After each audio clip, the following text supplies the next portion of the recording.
ఖమ్మం నగరంలోని ఖానాపురం హవేలీ ప్రశాంతి నగర్లో తెలంగాణ జనసమితి జిల్లా పార్టీ కార్యాలయాన్ని తెలంగాణ జనసమితి వ్యవస్థాపక అధ్యక్షులు ఎమ్మెల్సీ ప్రొఫెసర్ కోదండరాం ప్రారంభించి కొలిపాక ఫంక్షన్ హాల్లో ఏర్పాటు చేసిన సదస్సులో పాల్గొని మాట్లాడారు. ఖమ్మం జిల్లాలో క్రియాశీలక పాత్ర పోషించడమే మన పార్టీ ముందున్న లక్ష్యమని కోదండరాం కార్యకర్తలకు పిలుపునిచ్చారు. వారం రోజుల్లో జిల్లా కమిటీ ప్రకటిస్తామని పేర్కొన్నారు. ఈ కార్యక్రమంలో తెలంగాణ జనసమితి రాష్ట్ర ప్రధాన కార్యదర్శి శ్రీ గోపగౌని శంకర్రావు, తెలంగాణ జనసమితి జిల్లా అధ్యక్షులుగా షేక్ సర్దార్ హుస్సేని తదితరులు పాల్గొన్నారు.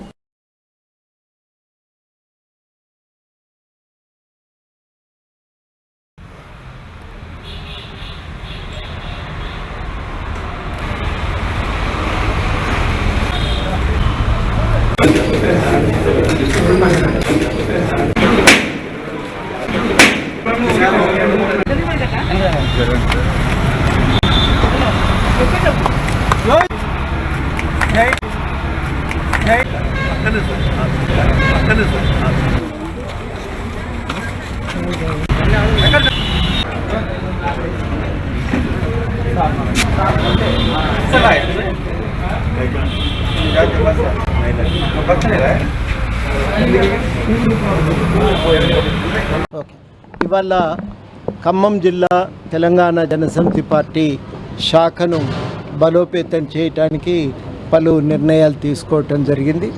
మొట్టమొదటిగా కీలకమైన అంశం, ఒక పార్టీ కార్యాలయాన్ని ఏర్పాటు చేసుకున్నాం. కార్యాలయం పార్టీకి స్థిరత్వాన్ని ఇస్తుంది, పనిని పెంచుకోవటానికి ఒక వేదికను కల్పిస్తుంది, ప్రజలు భాగస్వాములు కావటానికి కూడా ఒక వేదికగా మిగులుతుంది. కాబట్టి అది ఒక కీలకమైన పరిణామం. రెండు, ఇవాళ ఖమ్మం జిల్లా సర్దార్ను ఈ జిల్లా ప్లీనరీ ఏర్పాటు చేసే బాధ్యతలు వారికి ఇవాళ general body meeting general body meeting జరిపేటువంటి బాధ్యతలు వారికి అప్పచెప్తున్నాం. ఇంకా కొంతమంది ఆసక్తి చూపుతున్నారు, ఇవాళ పెళ్ళిళ్ళ కారణంగా రాలేకపోయారు. ఆ విస్తృతంగా అందరినీ కలిపి అతి త్వరలో రాష్ట్ర బాధ్యులు కూడా గోపగాని శంకర్రావు గారికి సహాయంగా రాష్ట్ర బాధ్యులు కూడా దానికి పరిశీలకులుగా వస్తారు. ఆ జనరల్ బాడీ మీటింగ్ జరుగుతుంది. ఇంకా విస్తృతమైన ఇక్కడ బాడీని కూడా మేము ఏర్పాటు చేసుకోవటం జరుగుతుంది.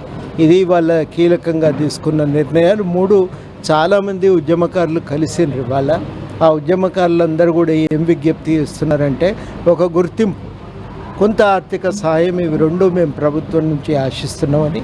మరి అదృష్టం కొద్దీ ఈ ప్రభుత్వం కూడా మొత్తం మేము ఒక్కలమే కొట్లాడినాం, మీకు ఎవరికి పాత్ర లేదనే మాట మాట్లాడటం లేదు. అనేక మంది పోరాటాల వల్ల ఈ రాష్ట్రం ఏర్పడ్డదని నమ్ముతున్నారు. కాబట్టి ఇవాళ మేము కోరేది ఏంటంటే, అతి త్వరలో ఈ ఉద్యమకారులకు సహాయార్థం ఈ ప్రభుత్వం చర్యలు తీసుకోవాలని కూడా కోరుతా ఉన్నాం. ప్రతి ఒక్కరికి కూడా కొంత ఆవేదన ఉంది. మరి రాష్ట్ర ఆవిర్భావ దినం దగ్గరలో ఉంది కాబట్టి అది ఒక నిర్ణయం తీసుకోవాలని కోరుతున్నారు. ఆ నిర్ణయం సాధించే విషయంలో మరి ఈ ప్రభుత్వం కొంత సంప్రదింపులకు వెసులుబాటు కల్పించింది. కాబట్టి వారితో మాట్లాడి న్యాయాన్ని సాధించడానికి, వారితో మాట్లాడి అందరికీ కూడా ఉద్యమకారులకు న్యాయాన్ని సాధించే విషయంలో మేము తప్పకుండా ముందుంటాం, చర్యలు తీసుకుంటామని కూడా ఈ సందర్భంగా మా వంతుగా కృషి చేస్తామని ఈ సందర్భంగా హామీ